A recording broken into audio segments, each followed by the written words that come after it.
dañu ñëwoon fii tey Thiès saafunte ak suñu camarades yi nga xam ne ni ñoo nekk ci coalition ñoo nekk ci parti PUR saafunte ak ñoom sensibiliser leen redynamiser leen ñu gën a yokk taxawaay bi et loolu cela ne veut pas dire que taxawuñu parce que résultat yi nga xam ne nii coalition Yewwi Askan Wi am na ko fii Thiès wane nañu seen taxawaay gis nañu ki nga xamante ne nii moo nekkoon ci jamono premier ministre nekkoon ci jamono ministre ñëw ñu jox ko je pense lu ñu ko jox mooy conseil économique et social ñu gis suñu camarade bi Mamadou Djité tëccu ko ci waxin bi nga xam ne ni moom Khalifa Sall di waxee tëccu ko ci tëcc yu doy waar donc loolu dafay wane rek que ni waa parti PUR am nañu taxawaay ci Thiès coalition Yewwi Askan Wi am na taxawaay ci Thiès donc ñëwuñu pour wax leen ne leen taxaw leen mais dañu ñëw pour yokk leen doole duñu ñëw pour waxtaan ak ñoom jàjji leen comme ni nga ko mën waxee donc loolu moo ñu fi indi te bu ñu fi jógee dinañu dem feneen ak feneen pour wax it ne coalition Yewwi Askan Wi coalition la boo xamante ne ni fa ñu jëm élection yi weesu am na ay résultats yu am solo yu ñu am waaye élection yi di ñëw dafa am solo parce que bu ñu demee ba li ñu bëgg ñu am ko moo di Macky Sall danañu def tout mu dem avant 2024 te ni muy demee mooy lan su fekkee ne dem nañu ba am majorité au sein de l'Assemblée nationale dañ koy imposer cohabitation puisque moom moo tëgg ci constitution bu bees ni mu tëgg daf ci wax ne premier ministre bi mi ngi jógee ci majorité ci mouvance majoritaire bi lay jógee donc suñu ko gagné am majorité au sein de l'Assemblée nationale premier ministre ci ñun lay jógee te ñu jëlee premier ministre ñun mooy cohabitation dana am te bu boobaa moom li mu bëgg dootul mën a am li ñu bëgg rek mooy am ne du moom moo ñuy jox loi bi moo ko wax ni ko suñu demee ba tollu fii premier ministre fii lay jóge bu boobaa kay daf ñu naan joxe leen seen premier ministre waaye moom kay du wax li muy loi bee ko wax. yéen a ngi naan réew mi comment on appelle Massafoula parti PUR am na taxawaay bu am solo Thiès mais ñenn ñi dañoo jàpp ne yéen ci coalition bi ngeen langaamu rek moo tax seen doole fee ñaata maire ngeen am. waaw xam nga dañu nekk ci dëkku démocratie ku nekk lu la neex la nga xalaat nga wax ko donte sax ñu ngi wax it nañ ko wax ci yenn anam yi waaye parti PUR ku ci nekk xam na ne parti la bi ñetti parti yi am initiative yu mettre en place cette coalition moom bokk na ci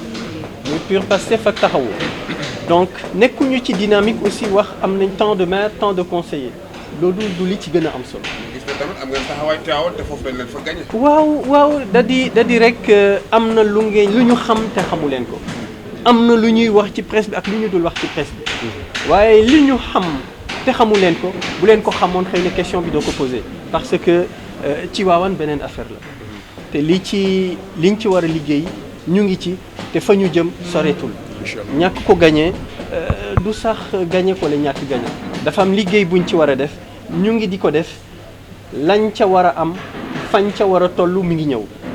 nee nañ ko waxtaan ak yenn maire yi ndax yéen bokkoo leen ci.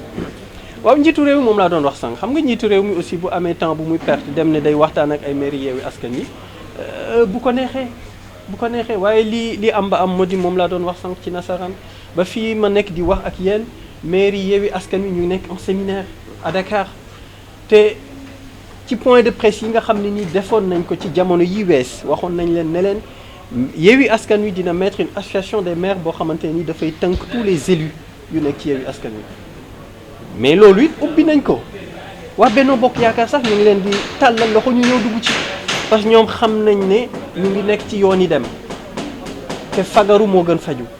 ñu ngi leen di wax ñoom ñi nga xam ne nii am nañu ay valeur donte it am na ci ñoom ñu am ay valeur kooku mënuñ ko nier ña ca am ay valeur ñu bokk ak ñoom gis ñu ngi leen di ñaan tàllal leen loxo ñu ñëw dugg ci association des maires bi nga xam ne ni moom la ñuy tënk. mais nee nañ PUR parti bu difficile la à cerner parce que yéen seen lépp maanaam da ngeen koy tënk seen biir est-ce que ubbeeku ngeen tey ji pour yeneen sympathisants yeneen Sénégalais yi ci parti bi. fi ñu nekkoon day di wax ak yéen am nañu ay camarades yoo xam ne nii bokkuñu sax ci parti bi bokkuñu duñu maanaam bokkuñu ci diine bi sax bokkuñu ci daayira bi bokkuñu ci diine bi waaye dafa am loo xamante ne nii xëy na journalistes yi daan nañ ko wax ak suñu yenn mbokk politiciens yi daan wax PUR c'est un parti religieux c'est un parti daayira waaye foog naa jamono bi yëpp dégguma ñu wax ko ndax ay stéréotype la mooy maanaam nit ki boo ko xamul da nga koy dëkkal fu mu dëkkul boo ko xamulee li nga war a def mooy nga dem jéem ko xam mais defoo effort boobu jéemuloo ko xam waaye da ngay dem dëkkal ko fu mu dëkkul mais ñun depuis ñu saafonte ak ñi nekk ci coalition bi ak Sénégalais yi xam nañ ne PUR newul ci dynamique boobu ñu ko bëgg dugal. ñun dépassé nañ loolu. daayira Moustarchidine wal Moustarchidaty amul benn parti politique boo xam ne ni bëggul mu ñëw jàppale la bu ko amee nga wax ma ko ndax bépp parti politique bu fi nekk bés bu yàlla sàkk ñu ngi taal seeni oto di seeti kilifa diine yi pour ñu dimbali leen pour ñu jàppale leen donc PUR su amee chance wéeru ci daayira Moustarchidine wal Moustarchidaty et loolu dañ koy assumer à 100% man Moustarchid la à 100%. am nañu ay camarades yoo xam ne duñu ay Moustarchid ay catholiques lañu. il l'assume. le fait que Serigne Moustapha Sy nekk président bi gêné wu leen puisque bu leen gêné woon du ñu ñëw. au contraire daf leen di motiver pour ñu ñëw. exactement pour wax ne yi ñuy wax ay waxantu la daf ñuy tardel nañ ko jël teg ko fële. xam ne PUR rôle bi mu war a jouer ci échiquier politique Sénégal amul kenn ku war a mën a tax ba du ko jouer. en termes de dynamique en termes d'apport en termes de leadership danañ ko jouer incha allah su neexee yàlla. Merci. Je m'appelle Charmet Tidjane Youm, membre du directoire du PUR, responsable national chargé de la stratégie et de la vie politique du parti et en même temps représentant le président au sein de la conférence des leaders de la coalition Yewwi Askan Wi. Donc aujourd'hui on est venu à Thiès dans le cadre de la tournée nationale que nous avons initiée depuis le début de cette semaine. Et c'est une tournée de redynamisation, une tournée de sensibilisation au vu du contexte dans lequel nous sommes. Donc nous venons juste de terminer les élections locales avec la coalition Yewwi Askan Wi dont le PUR est l'un des partis initiateurs et qui a un rôle extrêmement important à jouer et qu'il joue au sein de cette coalition. Et les résultats que la coalition a eus lors de ces élections locales passées, il était important, il était plus que nécessaire que le directoire du parti, de concert avec tous les secrétaires nationaux du parti, fasse cette tournée pour pouvoir sensibiliser les militants, pour pouvoir redynamiser les militants afin qu'ils aient une présence beaucoup plus prononcée. On ne va pas dire qu'ils n'ont pas été présents lors de cette dernière échéance, d'autant plus que les résultats montrent qu'ils avaient été là. S'ils n'étaient pas là, on n'aurait pas eu les résultats que nous avons eus. Mais on peut tout améliorer. Et donc c'est dans ce contexte, dans ce cadre, qu'on est venu voir nos camarades militants du parti d'unité du rassemblement au niveau de la fédération de Thiès pour leur montrer que nous sommes solidaires au travail qui les attend,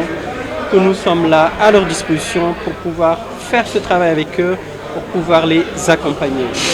D'autant plus que les élections auxquelles nous irons d'ici quelques mois constituent des élections extrêmement importantes, puisque on n'est pas censé savoir les conséquences importantes qui pourront arriver si la coalition Yewwi Askan Wi arrivait à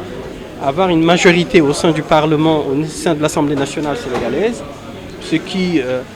voudrait dire qu'on irait vers une cohabitation. Aller vers une cohabitation, c'est de faire partir le président de la République avant 2024. Et vu la souffrance des Sénégalais, je crois que c'est le minimum que nous puissions faire. Et c'est dans cette dynamique que le PUR va sur le terrain, sensibilise ses militants pour qu'on puisse arriver à cette cohabitation pour pouvoir faire partir Macky Sall avant 2024. Vous avez certainement fait le bilan des locales concernant la coalition Yewwi Askan Wi, mais du côté de PUR, vous avez combien de maires, combien de conseillers au niveau national? Le plus important, ce n'est pas forcément de se focaliser sur les élus que le PUR a eus. Ce ne sont pas en réalité des élus du PUR, ce sont des élus de la coalition Yewwi Askan Wi qui représentent une commune, un territoire. Donc nous ne sommes pas dans cette dynamique de vouloir de nous dire, bon écoutez, nous avons tant de maires, tant de présidents de conseils départementaux. L'intérêt, l'objectif n'est pas là. L'objectif, c'est de pouvoir rester dans cette coalition et tous les membres, tous les partis et mouvements